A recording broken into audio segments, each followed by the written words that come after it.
بسم اللہ الرحمن الرحیم۔ السلام علیکم۔ کچھ لوگ اللہ پاک کے ڈر کے لیے ہی پیدا کیے جاتے ہیں۔ اللہ پاک ان کو چن لیتا ہے، کبھی رلا کر، کبھی آزما کر، کبھی تکلیف دے کر۔ وہ اپنے خاص بندوں کو دوسروں سے الگ کر دیتا ہے۔ کچھ اس مقام تک چل کر خود آتے ہیں، کچھ کو کھینچ کر لایا جاتا ہے۔ بندے کی کیا مجال اللہ پاک کے حکم سے سرتابی کرے، اسے دکھ کی بھٹی سے گزار کر، کندن بنا کر اللہ پاک اس کے دل کا مکین بن جاتا ہے، اور جس کو اللہ پاک مل جائے پھر اس کو سب کچھ مل گیا۔ اللہ پاک کی محبت ہی اصل محبت ہے۔ خود کو رب اور رب کی عطا مانگنے والا بناؤ۔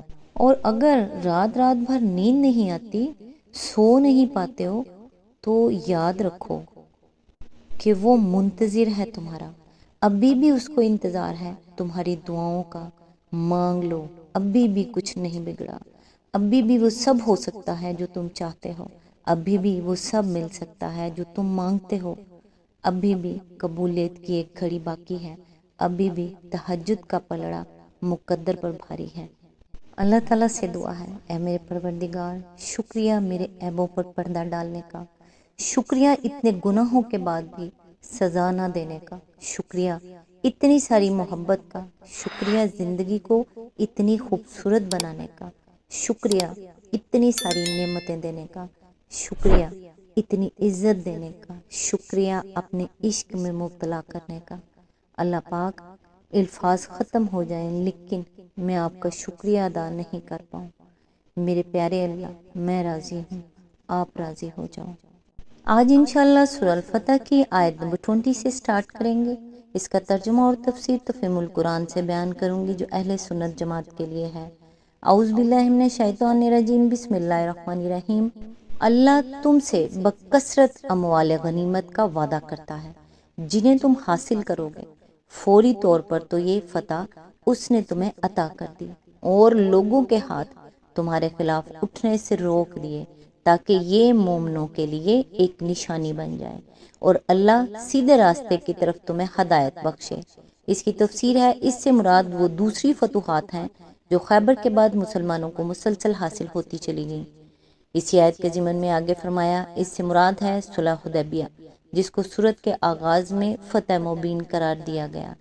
اسی آیت میں آگے فرمایا، یعنی کفار قریش کو یہ ہمت اس نے نہ دی کہ وہ حدیبیہ کے مقام پر تم سے لڑ جاتے، حالانکہ تمام ظاہری حالات کے لحاظ سے وہ بہت زیادہ بہتر پوزیشن میں تھے اور جنگی نقطہ نظر سے تمہارا پلہ ان کے مقابلے میں بہت کمزور نظر آتا تھا۔ مزید برآں اس سے مراد یہ بھی ہے کہ کسی دشمن طاقت کو اس زمانے میں مدینے پر بھی حملہ آور ہونے کی جرت نہ ہوئی۔ حالانکہ 1400 مردان جنگی کے نکل جانے کے بعد مدینے کا محاذ بہت کمزور ہو گیا تھا اور یہود و مشرکین اور منافقین اس موقع سے فائدہ اٹھا سکتے تھے۔ اسی آیت کے ضمن میں آگے فرمایا، نشانی اس بات کی کہ جو اللہ اور اس کے رسول کی اطاعت کا ثابت قدم رہتا ہے اور اللہ کے بھروسے پر حق اور راستی کی حمایت کے لیے اٹھ کھڑا ہوتا ہے، اسے اللہ کس کس طرح اپنی تائید و نصرت سے نوازتا ہے۔ اسی آیت کے ضمن میں آگے فرمایا، یعنی تمہیں مزید بصیرت اور یقین حاصل ہو اور آئندہ تم اسی طرح اللہ اور رسول کی اطاعت پر قائم رہو اور اللہ کے اعتماد پر راہ حق میں پیش قدمی کرتے چلے جاؤ، اور یہ تجربات تمہیں یہ سبق سکھا دیں کہ خدا کا دین جس اقدام کا تقاضا کر رہا ہو، مومن کا کام یہ ہے کہ خدا کے بھروسے پر وہ اقدام کر ڈالے، اس حیض بیض میں نہ لگ جائے کہ میری طاقت کتنی ہے اور باطل کی طاقتوں کا زور کتنا ہے۔ آیت نمبر 21، اس کے علاوہ دوسری اور غنیمتوں کا بھی وہ تم سے وعدہ کرتا ہے جن پر تم ابھی تک قادر نہیں ہوئے ہو، اور اللہ نے ان کو گھیر رکھا ہے، اللہ ہر چیز پر قادر ہے۔ اس کی تفسیر ہے، اغلب یہ ہے کہ یہ اشارہ فتح مکہ کی طرف ہے۔ یہی رائے قتادہ کی ہے اور اسی کو ابن جریر نے ترجیح دی ہے۔ ارشاد الہی کا مطلب یہ معلوم ہوتا ہے کہ ابھی تو مکہ تمہارے قابو میں نہیں آیا ہے، مگر اللہ نے اسے گھیرے میں لے لیا ہے اور حدیبیہ کی اس فتح کے نتیجے میں وہ بھی تمہارے قبضے میں آ جائے گا۔ آیت نمبر 22، یہ کافر لوگ اگر اس وقت تم سے لڑ گئے ہوتے تو یقیناً پیٹ پھیر جاتے اور کوئی حامی و مددگار نہ پاتے۔ اس کی تفسیر ہے یعنی حدیبیہ میں جنگ کو اللہ نے اس لیے نہیں روکا کہ وہاں تمہاری شکست کھا جانے کا امکان تھا، بلکہ اس کی مصلحت کچھ دوسری تھی، جسے آگے کی آیتوں میں بیان کیا جا رہا ہے۔ اگر وہ مصلحت مانے نہ ہوتی اور اللہ تعالیٰ اس مقام پر جنگ ہو جانے دیتا تو یقیناً کفار ہی کو شکست ہوتی اور مکہ معظمہ اسی وقت فتح ہو جاتا۔ آیت نمبر 23، یہ اللہ کی سنت ہے جو پہلے سے چلی آ رہی ہے اور تم اللہ کی سنت میں کوئی تبدیلی نہ پاؤ گے۔ اس کی تفسیر ہے اس جگہ اللہ کی سنت سے مراد یہ ہے کہ جو کفار اللہ کے رسول سے جنگ کرتے ہیں اللہ ان کو ذلیل و خوار کرتا ہے اور اپنے رسول کی مدد فرماتا ہے۔ آیت نمبر 24، وہی ہے جس نے مکہ کی وادی میں ان کے ہاتھ تم سے اور تمہارے ہاتھ ان سے روک دیے، حالانکہ وہ ان پر تمہیں غلبہ عطا کر چکا تھا اور جو کچھ تم کر رہے تھے اللہ اسے دیکھ رہا تھا۔ آیت نمبر 25، وہی لوگ تو جنہوں نے کفر کیا اور تم کو مسجد حرام سے روکا اور ہدی کے اونٹوں کو ان کی قربانی کی جگہ نہ پہنچنے دیا۔ اگر مکہ میں ایسے مومن مرد و عورت موجود نہ ہوتے جنہیں تم نہیں جانتے اور یہ خطرہ نہ ہوتا کہ نادانستگی میں تم انہیں پامال کر دو گے اور اس سے تم پر حرف آئے گا تو جنگ نہ روکی جاتی۔ روکی وہ اس لیے گئی تاکہ اللہ اپنی رحمت میں جس کو چاہے داخل کر لے۔ وہ مومن الگ ہو گئے ہوتے تو اہل مکہ میں سے جو کافر تھے ان کو ہم ضرور سخت سزا دیتے۔ اس کی تفسیر ہے یعنی جس خلوص اور بے نفسی کے ساتھ تم لوگ دین حق کے لیے سر دھڑکی بازی لگا دینے پر آمادہ ہو گئے تھے اور جس طرح بے چوں چراں رسول صلی اللہ علیہ وآلہ وسلم کی اطاعت کر رہے تھے، اللہ اسے بھی دیکھ رہا تھا اور یہ بھی دیکھ رہا تھا کہ کفار سراسر زیادتی کر رہے ہیں۔ اس صورتحال کا تقاضا تو یہ تھا کہ وہیں اور اسی وقت تمہارے ہاتھوں سے ان کی سرکوبی کرا دی جاتی، لیکن اس کے باوجود ایک مصلحت تھی جس کی بنا پر اللہ تعالیٰ نے تمہارے ہاتھ ان سے اور ان کے ہاتھ تم سے روک دیے۔ اسی آیت کے ضمن میں آگے فرمایا یہ تھی وہ مصلحت جس کی بنا پر اللہ تعالیٰ نے حدیبیہ میں جنگ نہ ہونے دی۔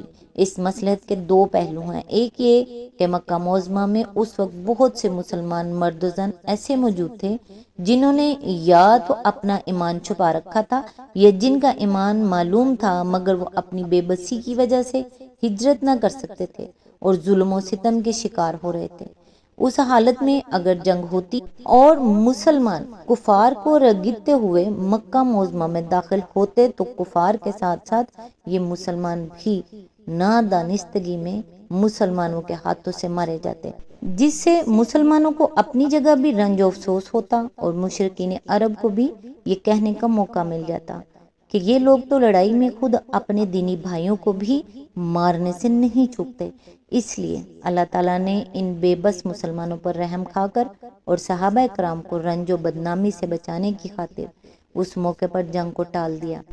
دوسرا پہلو اس مصلحت کا یہ تھا کہ اللہ تعالیٰ قریش کو ایک خونریز جنگ میں شکست دلوا کر مکہ فتح کرانا نہیں چاہتا تھا، بلکہ اس کے پیش نظر یہ تھا کہ 2 سال کے اندر ان کو ہر طرف سے گھیر کر اس طرح بے بس کر دے کہ وہ کسی مزاحمت کے بغیر مغلوب ہو جائیں اور پھر پورا کا پورا قبیلہ اسلام قبول کر کے اللہ کی رحمت میں داخل ہو جائے، جیسا کہ فتح مکہ کے موقع پر ہوا۔ اس مقام پر یہ فقہی بحث پیدا ہوتی ہے کہ اگر ہماری اور کافروں کی جنگ ہو رہی ہو اور کافروں کے قبضے میں کچھ مسلمان مرد اور عورتیں، بچے اور بوڑھے ہوں جنہیں وہ ڈھال بنا کر سامنے لے آئیں، یا کافروں کے جس شہر پر ہم چڑھائی کر رہے ہوں وہاں مسلمان آبادی بھی موجود ہو، یا کافروں کا کوئی جنگی جہاز ہماری زد میں ہو اور اس کے اندر کافروں نے کچھ مسلمانوں کو بھی رکھ چھوڑا ہو، تو کیا ایسی صورت میں ہم ان پر گولہ باری کر سکتے ہیں؟ اس کے جواب میں مختلف فقہاء نے جو فیصلے دیے ہیں وہ حسب ذیل ہیں۔ امام مالک فرماتے ہیں کہ اس حالت میں گولہ باری نہیں کرنی چاہیے اور اس کے لیے وہ اسی آیت کو دلیل قرار دیتے ہیں۔ ان کا کہنا یہ ہے کہ اللہ تعالیٰ نے مسلمانوں کو بچانے کے لیے ہی تو حدیبیہ میں جنگ کو روک دیا، احکام القرآن، لیکن فی الواقعہ یہ ایک کمزور دلیل ہے۔ آیت میں کوئی لفظ ایسا نہیں ہے کہ جس سے یہ بات نکلتی ہو کہ ایسی حالت میں حملہ کرنا حرام و ناجائز ہے، بلکہ زیادہ سے زیادہ اس سے جو بات نکلتی ہے وہ یہ ہے کہ اس حالت میں مسلمانوں کو بچانے کے لیے حملے سے اجتناب کیا جا سکتا ہے، جبکہ اجتناب سے یہ خطرہ نہ کہ کفار کو مسلمانوں پر غلبہ حاصل ہو جائے گا یا ان پر ہماری فتح یاب ہونے کے مواقع باقی نہ رہیں گے۔ امام ابو حنیفہ، امام ابو یوسف، امام ظفر اور امام محمد کہتے ہیں کہ ان حالات میں گولہ باری کرنا بالکل جائز ہے، حتیٰ کہ اگر کفار مسلمانوں کے بچوں کو ڈھال بنا کر سامنے لا کھڑا کریں تب بھی ان پر گولی چلانے میں کوئی مذائقہ نہیں، اور جو مسلمان اس حالت میں مارے جائیں ان کے خون کا کوئی کفارہ اور کوئی دیت مسلمانوں پر واجب نہیں ہے۔ سفیان ثوری بھی اس حالت میں گولہ باری کو جائز رکھتے ہیں، مگر وہ کہتے ہیں کہ جو مسلمان اس حالت میں مارے جائیں ان کی دیت تو نہیں، البتہ کفارہ مسلمانوں پر واجب ہے۔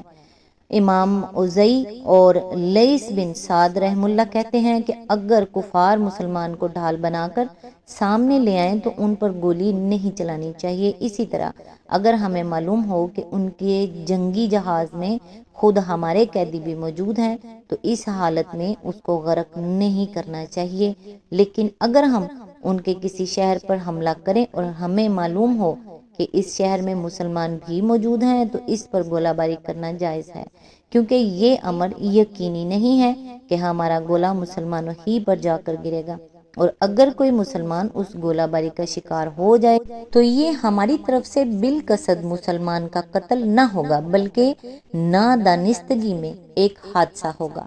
امام شافعی کا مذہب یہ ہے کہ اگر اس حالت میں گولہ باری کرنا ناگزیر نہ ہو تو مسلمانوں کو ہلاکت سے بچانے کی کوشش کرنا بہتر ہے، اگرچہ اس صورت میں گولہ باری کرنا حرام نہیں مگر مکروہ ضرور ہے، لیکن اگر فی الواقعہ اس کی ضرورت ہو اور اندیشہ ہو کہ اگر ایسا نہ کیا جائے گا تو یہ کفار کے لیے جنگی حیثیت سے مفید اور مسلمانوں کے لیے نقصان دہ ہوگا تو پھر گولہ باری کرنا جائز ہے، مگر اس حالت میں بھی مسلمانوں کو بچانے کی حتی الامکان کوشش کرنی چاہیے۔ مزید برآں امام شافعی یہ بھی کہتے ہیں کہ اگر مارکہ قتال میں کفار کسی مسلمان کو ڈھال بنا کر آگے کریں اور کوئی مسلمان اسے قتل کر دے تو اس کی دو صورتیں ہیں، ایک یہ کہ قاتل کو معلوم تھا کہ یہ مسلمان ہے، اور دوسری صورت یہ کہ اسے معلوم نہ تھا کہ یہ مسلمان ہے۔ پہلی صورت میں دیت اور کفارہ دونوں واجب ہیں اور دوسری صورت میں صرف کفارہ واجب ہے۔ آج تک کے لیے بس اتنا ہی، نیکسٹ انشاءاللہ آیت نمبر 26 سے سٹارٹ کریں گے، تب تک کے لیے دعاؤں میں یاد رکھیے گا۔ اللہ حافظ۔